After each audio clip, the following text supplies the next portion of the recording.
दोस्तों मेरा channel subscribe कीजिए और घंटी दबाना तो बिल्कुल मत भूलिएगा। नमस्कार दोस्तों, मैं संदीप गरेवाल आपका स्वागत करता हूं। दोस्तों एक बार की बात है, 12 भिखारी किसी रेलवे स्टेशन पर बैठे थे। एक परदेसी आया और उससे वो सारे भिखारी भीख मांगने लगे।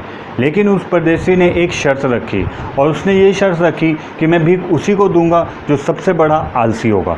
तो वो 11 के 11 खड़े हुए और कहने लगे कि मैं आलसी हूँ, मुझे दो, मैं आलसी हूँ, मुझे दो। लेकिन जो 12वां था वो खड़ा नहीं हुआ, वो कहते वहीं पर बैठा रहा। तो उस परदेसी ने कहा कि आलसी वो है कि वो खड़ा भी नहीं हुआ भीख मांगने के लिए, वो वहीं से बैठा बैठा मुझे कह रहा है कि मुझे भीख दो, मुझे भीख दो, मुझे भीख दो। तो उसने उस पैसे को उसी को दे दिया। तो दोस्तों मैं ये सोचता हूँ कि अगर वो परदेसी हिंदुस्तान में आया होता, इंडिया में आया होता, दिल्ली में, बॉम्बे में, पुणे कहीं भी आया होता, तो शायद अगर उसको ऐसे 12 भिखारी मिलते तो शायद 11 के 11 बैठे रहते, एक उठता और कहता कि मुझे भीख दे दो। हम आलस्य के कारण बहुत दुर्भाग्य में जा चुके हैं।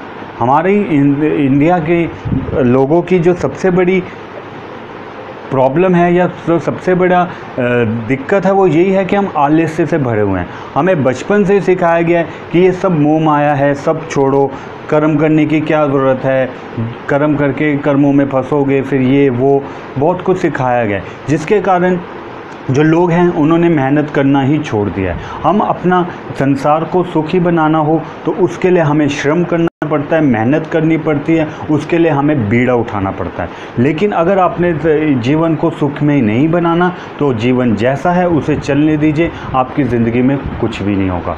दोस्तों हम आलस्य के इतने आदी हो गए हैं, हमें बचपन से ही शिक्षा में, मंदिरों में, मस्जिदों में, गुरुद्वारों में बचपन से यही सिखा गया मोह माया है, सब मोह माया है, छोड़ो, कर्म कांड में मत पड़ो, दुनिया में जो आया है वो कहीं ना कहीं पाप करके ही आया है, तो इस दुनिया के चक्कर में मत फंसो, मत पैसा कमाओ, मत करो। तो दोस्तों इस कारण से हम हिंदुस्तान में इतनी सब कुछ है, इतना कुछ है, लेकिन हम दुनिया में कुछ नहीं कर सके। अमेरिका 500 साल हुए हैं उसे आए हुए, लेकिन वर्ल्ड पावर बनकर रह गया है। दोस्तों हम आलस्य में बहुत डूब चुके हैं। हम अपने जीवन को ऐसे यूज़ करते हैं जैसे कि रेलवे स्टेशन पे कोई वेटिंग रूम को करता है कि पता है जब यहाँ पे रहना ही नहीं तो क्यों ना हम इसको वेटिंग रूम की तरह यूज़ करें। दोस्तों एक बार की बात है कि एक आदमी मरकर भगवान के पास गया, तो उसकी पत्नी ने किसी मीडियम से मिलके उससे बात करी और अपने पति को कहा से बात करी। उसके पति ने कहा कि मैं बहुत खुश हूँ यहाँ पे, बहुत आनंदित हूँ, बहुत आनंद है यहाँ पे। तो उसकी पत्नी ने कहा कि शुक्रिया, अच्छा लगा मुझे सुनकर कि आप सुखी हैं, क्योंकि आप मेरे को बस यही जानना था कि आप सुखी भी हैं कि नहीं हैं, और बताइए स्वर्ग के बारे में हमें कुछ और बताइए। तो उस आदमी ने कहा स्वर्ग, मैं स्वर्ग में नहीं, मैं नर्क में हूँ। नर्क में? हाँ। कह रहे क्योंकि हम जहाँ से मैं आया हूँ वहाँ पे ऑलरेडी इतना नर्क है। तो दोस्तों डेफिनेटली वो आदमी कहीं ना कहीं हिंदुस्तान के किसी शहर से गया होगा।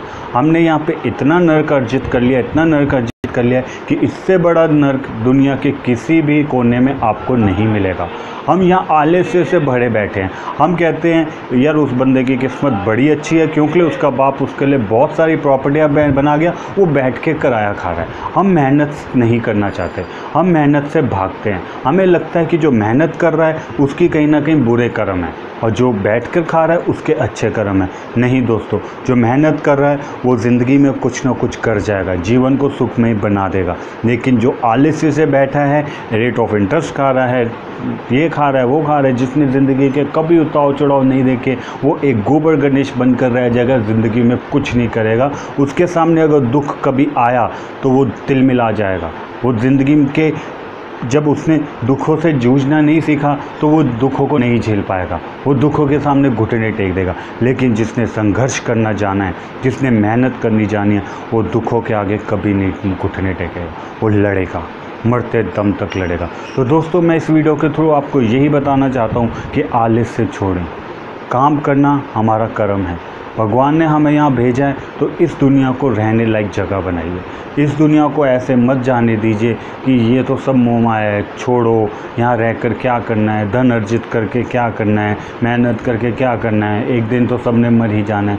छोड़िए दोस्तों ये बातें, मेहनत कीजिए, अपने जीवन को सफल बनाइए, आनंद से रहिए, खुशी से रहिए। थैंक यू दोस्तों। अगर मेरी बातें आपको पसंद आई तो आप व्हाट्सएप और फेसबुक पे शेयर कर सकते हैं।